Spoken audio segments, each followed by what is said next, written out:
Հասմիկ Հովհաննիսյանը կրկին դատարան չէր ներկայացել, փոխարենը դիմում էր ուղարկել համաձայն, որի դատարանում իր շահերը կներկայացնի փաստաբան Ռուբիկ Մովսիսյանը։ Նույն այդ դիմումում նաև նշվում էր, որ տուժողը դատարան չի ներկայանում, որովհետև վթարի հետևանքով գտնվում է առողջական ոչ լիարժեք վիճակում։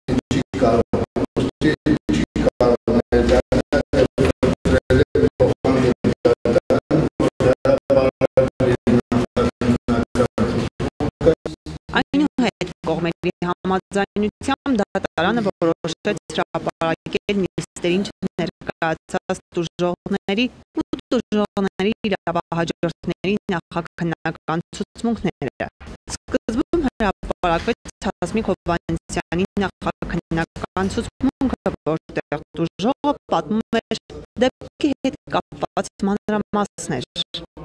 Այդ վարորդը, որում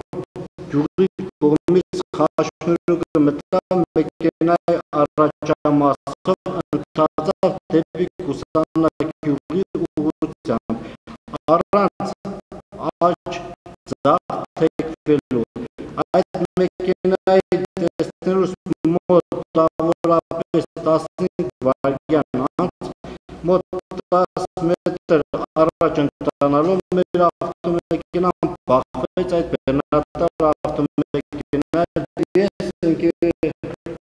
ընկնելով այդ դիզելային վառելիքի փոքրիկ լճակների վրա, գրովելով ճանապարհի վրա առաջ գնացի և մի կերպ կարողացա ինձ կանգնեցնել։ Այդ ընթացքում ձեռքերս և հագուստս սայլվում էին։ Լսելով հրապարակված ցուցմունքն ամբաստանյալ Մանվել Վարդայանի փաստաբան Լիաննա Բալյանը հայտարարությամբ հանդես եկավ, ցուցմունքն համարելով անօրինական։ Ես հայտարարում եմ, որ Հասմիկ Հովհաննիսյանի ցուցմունքը չի կարող տրվել ապացույցների հիմքում հետևյալ պատճառաբանությամբ։ Ցուցմունքը գրել է քննիչը Հասմիկ Հովհաննիսյանի մոտ։ Ցուցմունքի ներկա գտնվել նաև գործող Կարինե Աղաբեկյանը, որը հայտարարել է, որ Հասմիկ Հովհաննիսյանը ցուցմունք վերցնելու պահին գտնվել է վերակենդանացման բաժանմունքում, անկողնային վիճակում և վերակենդանացման բաժնում այդ պատճառով վերջինս ի վիճակի չէր ցուցմունք գրելու իր ձեռքով և արտագրելու։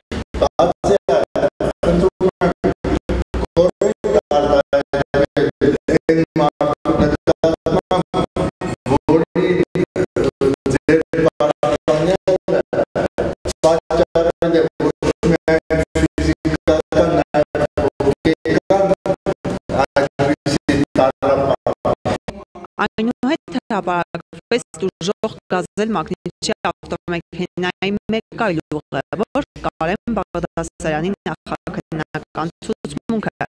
որտեղ նշվում էր, որ ավտովթարի հետևանքով տուժողը ստացել է աջ ձեռքի ու դեմքի այրվածքներ, սակայն չի կարող ասել, թե վարորդներից ով է մեղավոր եղել։ Հետևաբար ոչ մեկի դեմ ուղղված բողոք կամ պահանջ չունի։ Հրապարակվեց նաև վթարի հետևանքով մահացած տուժողներ Դավիթ Հարությունյանի և Վանիկ Սարգսյանի իրավահաջորդների, այս դեպքում նրանց ծնողների Կարուշ Հարությունյանի և Լևոն Սարգսյանի նախաքննական ցուցմունքները։ Ի տարբերություն Կարուշ Հարությունյանի, Լևոն Սարգսյանը բողոքում է ամբաստանյալ Մանվել Վարդանյանի դեմ և պահանջում, որ վերջինս ենթարկվի պատասխանատվության։ Մահացած ուղևորներից Մարինե Նազարյանի ամուսնու Խաչիկ Նազարյանի նախաքննական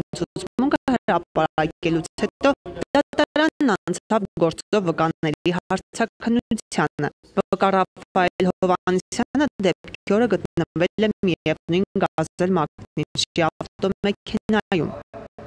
Չէ, բախումը ոչ մի բան չէ։ Ես հիշում եմ, որ ասացին կամած և բախումն է տեղի ունեցել։ Դրանից էլ ես արթնացել եմ,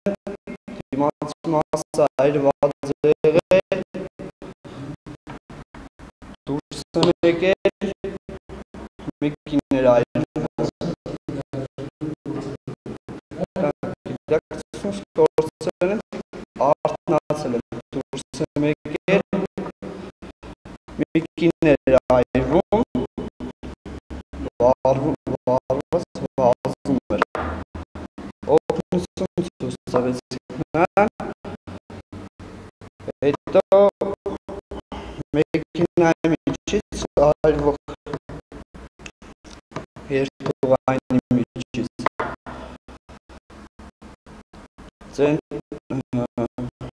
կնոջ ձայն էր գալիս, կնոջ ձայնից հետո մոտեցանք նրան օգնություն ցույց տվեցին։ Թե որ ավտոմեքենայի վարորդը ում չի զիջել կամ նրանցից որ մեկն է գերազանցել արագությունն այս պահին չի կարող ասել։ Երկար ժամանակ է անցել, շատ բան չի հիշում։ Փաստաբան Լիանա Բալյանն էլ նշեց, որ վկայի նախաքննական ու դատարանին տված ցուցմունքներում կան հակասություններ։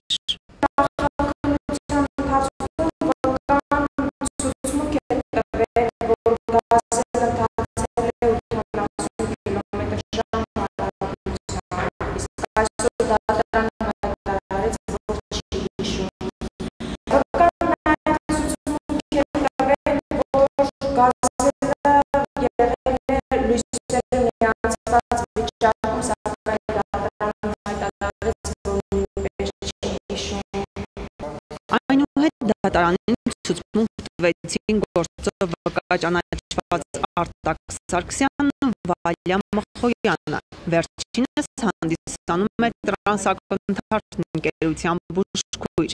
Դեպքի օրը նա սովորականի նման զննել է գազել մագնիչի ավտոմեքենայի վարորդ Ռազմիկ Մկրտչյանին։ Սովորական տրամադրությամբ հանգիստ մտել է պունկտ, ուղեգրով, թեժտիկով, առավոտյան ժամը 9:30։ Կատարվել է ջերմաչափում, ստուգել եմ խմածություն չունի, ճնշումը, պուլսը դուրս է եկել, 5-10 րոպե տևում պունկտում։ Դատականիստը հետաձգվեց, հաջորդը կկայանա հունիսի 24-ին։ Ալլա Բաղդասարյան, Արթուր Մարգարյան, այսօր։